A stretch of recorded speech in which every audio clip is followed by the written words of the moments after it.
Well, the wait is over yet again. Time for more Sid Meier's Civilization VII here on the channel. Welcome back. Good to see you all here. Remember, this one coming out on the 11th of February 2025 or on the 6th, depending on if you got those early access and advanced editions.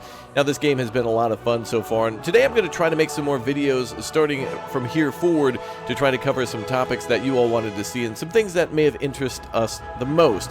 Now, later in this month and really early next month, we'll be able to take an increased deep dive into this game, as currently some things are a little restricted on what we can showcase. For example, we'll not be taking a look at anything from the modern era, but I know many of you have taken an interest in the Age of Exploration, and even more so the Age of Antiquity, and how things work between the leaders and the civilizations kind of working together, and possibly what might come to the future of Civilization VII for DLCs and much more. So welcome back, and good to see you all here. Now, again, remember to reiterate things that I mentioned in our first video. We're only limited to 60 minutes of gameplay, and we're already starting to burn up a lot of that as we show different features of the game.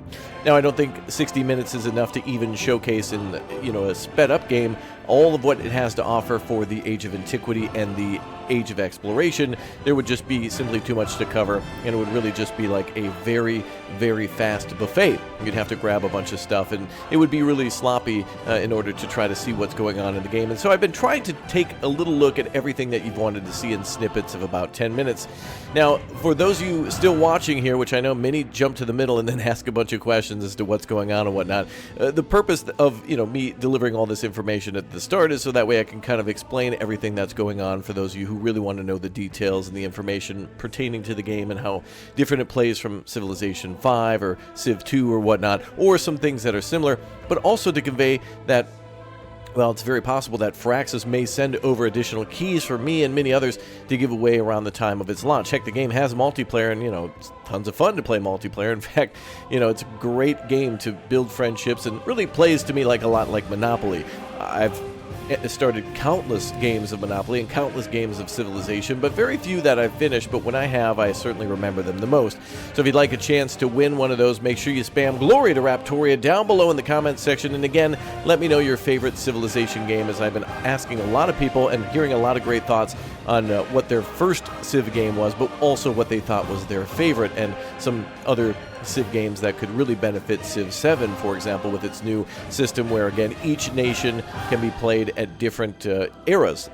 We could start, for example, in the modern era as the United States if we wanted to, or go all the way through as Benjamin Franklin, or perhaps maybe even Augustus as Rome, all the way through to, let's say, Britain and other things like that. So there's a lot of possibilities in this game. It bends history. It always does and always has, because it's Civ, and you can kind of write your history based on existing history. Now, one thing that really interested me, and here's what we're doing today, is playing as the Shawnee in the advanced building mode. There is a way where we could jump ahead and kind of have our cities pre-planned out and pre-built by the AI, and we can make a few choices to kind of get a jump and a head start in a game.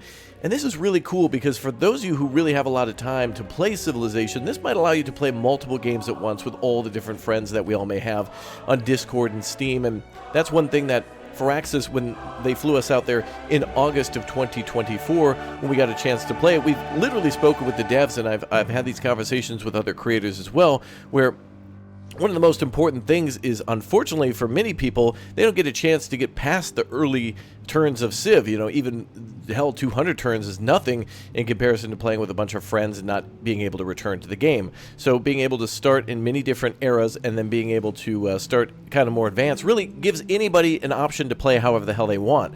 Not to mention, mixing a leader with a civilization, or mixing, something like starting in the Age of Exploration and rushing to the modern age. You can kind of more control what you want to do, and that's a cool thing. If you don't want to do it, if you don't like it, then you don't. And if it's something where it's like, well, I want to play Civ, but I don't have a lot of time, but I do want to get some turns in, it benefits those folks as well. So anyway, thanks again for subscribing to, and join our Discord. Links down below in the description for that giveaway, by the way. And thanks again for watching. So please, if you have any questions pertaining to Civilization 7, my duty or my goal here with this series is to really answer the questions that you may have of all the videos that are out there from the developers. There are certainly still some unanswered questions, so please do ask me anything you'd like about the game down below, and I'll try to explore it myself in my free time, and or try to get back to you in the comments section, or try to make a video about it if it's something interestingly like interesting enough. Now, we've already taken a first look and done first impressions, and we've already done a little bit of military, but now I want to do a nation, the Shawnee Nation, that seems really fascinating to me. I saw their live stream today, which was from a little while ago, and it got me interested in the video we're making. So thanks again for all your support, kindness, positivity, patience, and understanding as we make these videos a little different than usual. I understand that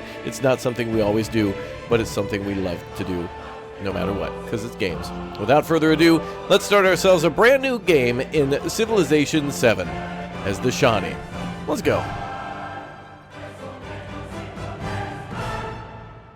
To get started with gameplay, I just wanted to show you how we're going to set things up for this advanced start, which is really cool. Again, a way to save time and or get right into some of the nations or civilizations and maybe perhaps times of leaders that you really want to play as. For example, playing as the Normans, as Napoleon, and then eventually going French from that, you know, that kind of thing. So all these different leaders do have the option, for example, like Benjamin Franklin, to have your nation become American. So it very well is possible for you to start as the Egyptians and then eventually at the end of the game start the United States, if you'd like to imagine that. Anyway, long story short, we are picking our leader here, who is a Shawnee tribal leader, and you can play this guy from the very beginning. So the Age of Antiquity, you could play as the Mississippians, for example, a leader of this tribe. I believe it does talk about a little bit of the history and some of their benefits, and there of course is a mementos tab, which does allow you to pick all sorts of different perks here, like for example inscribe sling bullets or complaint. Oh yes, the famous, oh, do you remember this? Yeah, the substandard copper is unacceptable. If you don't know about this, basically an Egyptian person wrote to basically another to basically say that it's a complaint letter. They're being a Karen, but maybe rightfully so. Who knows? But very interesting history and cool that there's all these different things that we have to unlock. So you can always modify a leader on top of already their different modifications between each other. So that's cool. We're then going to play in the exploration age, getting that advanced start bonus. We're going to go with a little bit of what I saw for the Shawnee history in the live stream from the developers, where we're going to be kind of defending against all these forces trying to expand against us. We'll be playing as kind of the natives,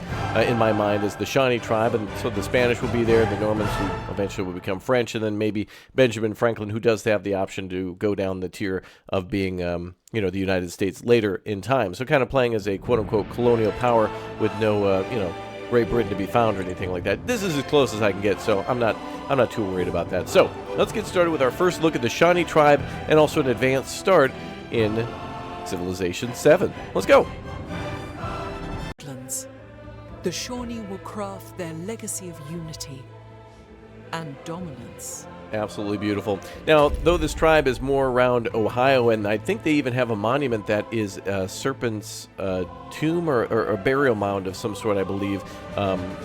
Yeah, I think this really resonates well with where I live in Minnesota, representing the lakes and rivers where I grew up.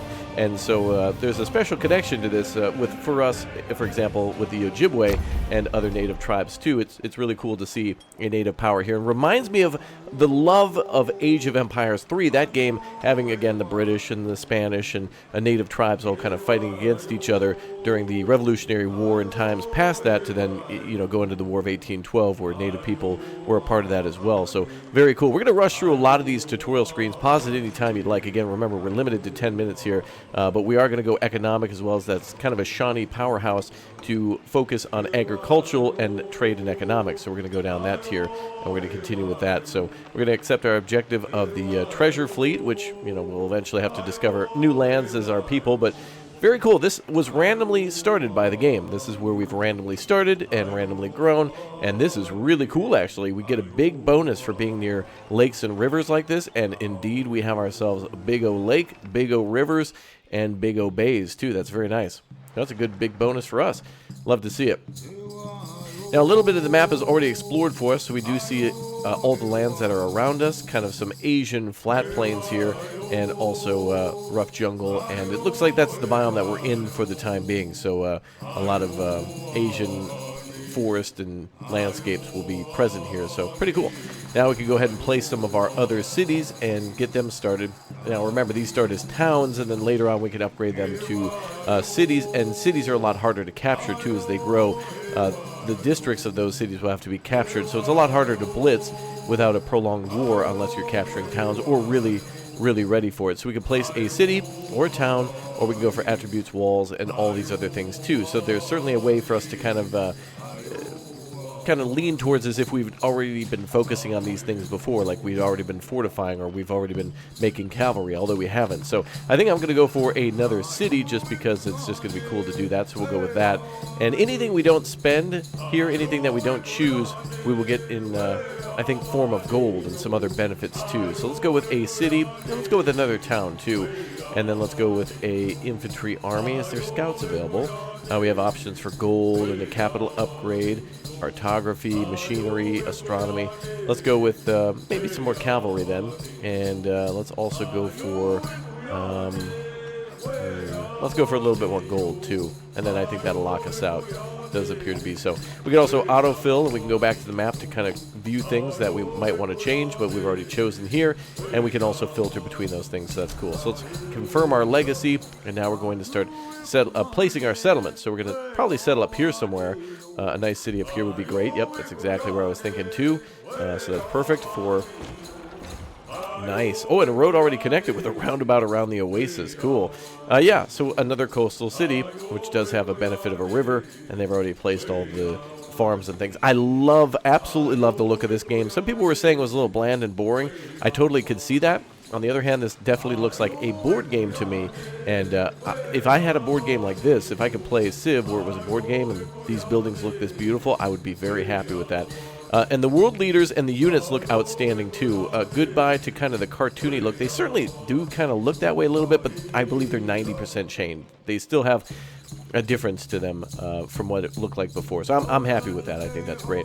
Additionally, we have another settlement over here, which would be perfect, so we could build a town. Yep, exactly what I was thinking too, right over there. And it looked like the river of Belize.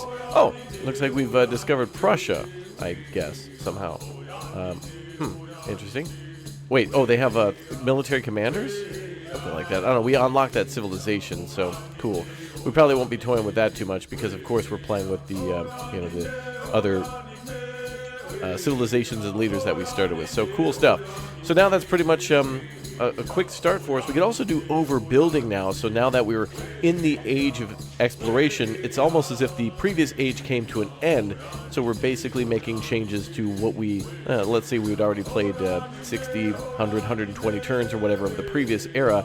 And now we're getting ready to, convert religions and build things over old things. So as you could imagine, a medieval European city that was thousands of years old then, and now into the modern age is thousands of years old. You have crypts built onto train stations, built on top of that, like an underground mall, and then a building on top of that. So there's layers and layers of history. History is built in layers, I think is what they've been saying. So pretty cool. We can then change one of these buildings to a bazaar if we'd like to, or really build that wherever we want to give us an additional bonus. Now look at that. We get a +4 here if we build up there, based on what you see on the left side, the adjacency bonuses. So that's why that would be a +7, or maybe a +11 here, or +6. So I think we'll go with, and that would be right where our capital is. So let's build that out here, because we also do get some more bonuses from the other tiles that are around it. So we'll just plop that there for now. No biggie. And then we're going to choose a government now. And I think we're going to lean more into a monarchy because, again, food bonuses are huge for us.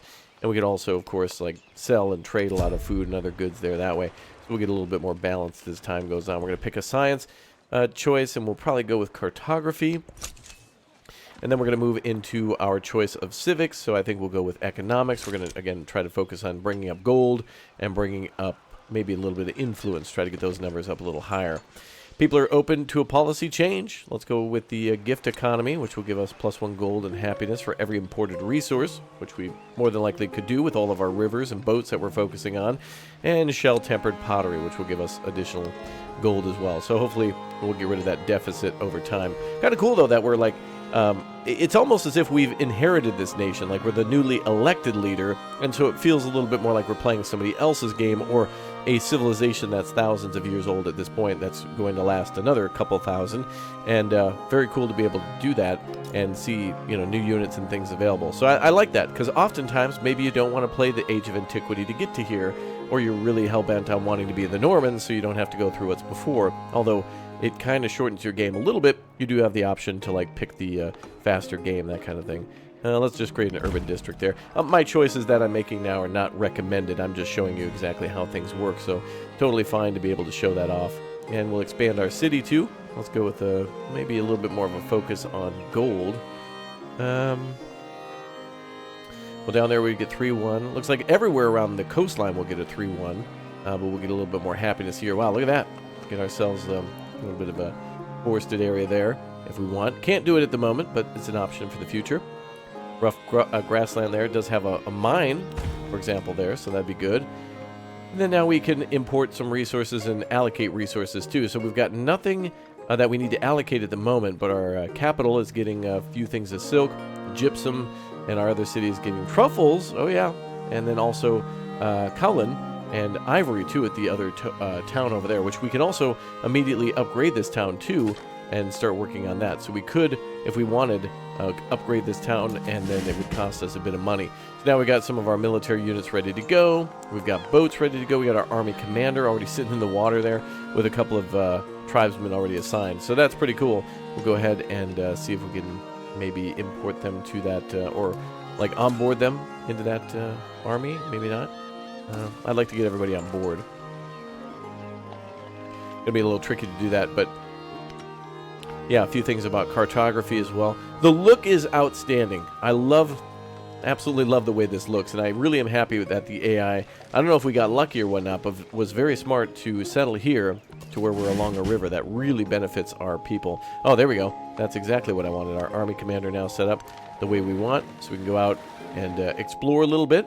And we could probably go along the coastline. Now remember, in the age of exploration, we take damage whenever we go into these open ocean tiles, so we'll have to stop at little islands when we are actually exploring, and we'll have to repair our ships. And you know, it's like as if the Spanish and other people who had done this before, where they took things like the Canary Islands and turned those into bases to cut down trees, repair, grow food, and then resupply there. So very nice. Wow, we got a lot of army units ready to go here. This is crazy, actually. Very nice. We'll go to our next turn and see how it all goes from there. Nice. So yeah, we'll move our forces upriver, and we'll move some more of our forces upriver too, and we can kind of keep going up these larger navigable river tiles. Now, one thing that the developers did say is that a capital, from what I understand, has canals too. So if we happen to place this, let's say that this river was not here and it just ended, and then there was another river here. Apparently, if we put our capital right on where we could have a river tile, it will make a river tile. It'll make like a canal.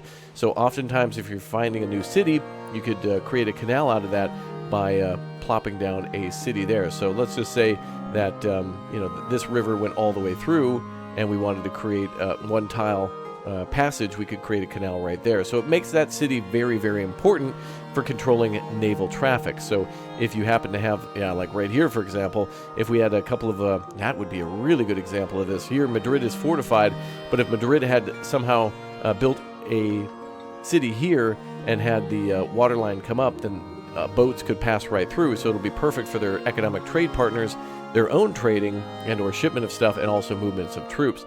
Now, it looks like we might be facing a barbarian crisis here soon enough. That's something. Oh, the ancient Swedes. Look at that. Oh, hej Sverige. Välkommen min kompis här du.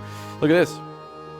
Mount Borkbork over here, too. That's probably not a historically accurate mountain or whatnot. It looks like it's just tundra, but it certainly did look like a very cool, I guess, landmark.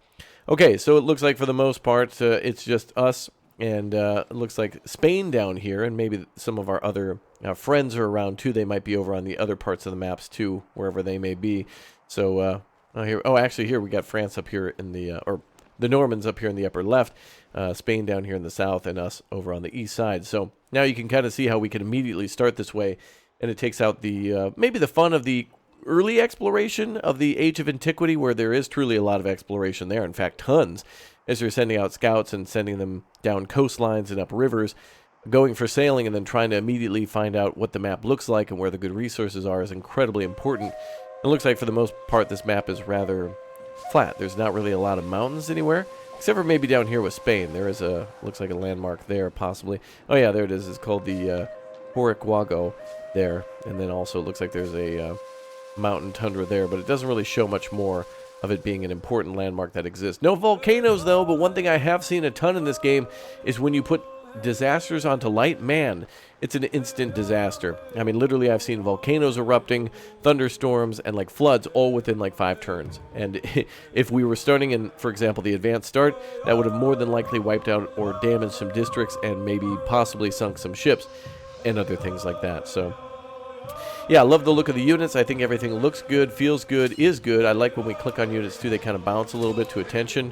So you can tell that you've definitely clicked on them, and the music is outstanding. Each of the different civilizations getting their own music, which, by the way, it seems to play no matter who you're playing as. So if we happen to find Xerxes and the Persians or something like that, then the theme changes for a while. But this is the lovely Shawnee tribe chant that I've heard so much when I was playing back in August when I went to Firaxis Game Studios too. So very cool stuff. Now I want to know from all of you down below in the comments section, what should I ask the developers? If we have a chance to get an interview with Firaxis in the future, I could reach out to a lot of these folks and ask questions about future DLCs, future civs, future leaders, quality of life changes, or some things that you really don't like. Dig deep. What don't you like about this game and what do you love? What should I tell them if I get a chance to speak with any of them? I would love to know from all of you, what are some things that you want to see here on the channel, and what are some other things that you want to know about this game before you, buy it, or try it before you buy it by getting it via Game Pass and then being like, oh, that's definitely for me, and then getting it on Steam later, or of course consoles. Remember, February, on the 11th of February, everyone can play this one, but early advanced access on the 6th for anybody getting those Extendo early bonus editions, and at early February, we'll be live streaming this as well within the first couple of days. So certainly we'll be answering a lot of questions there. I know these are short and sweet videos, but they're very important to me to be able to at least convey as much information as I can so I can experience and show you as many nations and leaders as possible, or we could have just played as one and gone through like an hour of barely anything in the Age of Antiquity. So I think this was the best way to do it, honestly. And unfortunately, again, that is all the time we have today for another first look at Sid Meier's Civilization VII. Today we took our first look here on the channel at the Age of Exploration, the Shawnee tribe, and a few other things for really getting the advanced start beyond that age. And I like that. I can't wait to see how that works in the modern age too. Some things I don't even want to know until I get to experience them live with you. But again, glory to Raptoria down below in that comments section and show your hype and excitement. Let me know what your favorite Civ game was. What was the best and why? What made a particular Civ your favorite? And what do you think some features from those previous games should absolutely be present here in Civ today? And also, what was your first one? What got you started on Civ? For me, I know I hear a lot of people, by the way, talk about some of the other ones like, not Alpha Centauri, but boy, there's some other spin-offs that I had never even heard of that I looked into that were around the time of like 2 and 3, which I definitely played those, although I can't remember which one more. And also, of course, going into Civ 6, as that's the latest one until this one comes out. Love what I see here, love the character models, love the music, really excited to see this one come out. So again, thank you very much for joining us. Again, all of you, don't forget to join the Discord. I want to give this game away to all of you, and if Firaxis sends over more keys, we could do it that way and play some multiplayer. So anyway, until next time, thank you very much for watching. I hope you all have a wonderful day, and I'll see you all next time. Goodbye.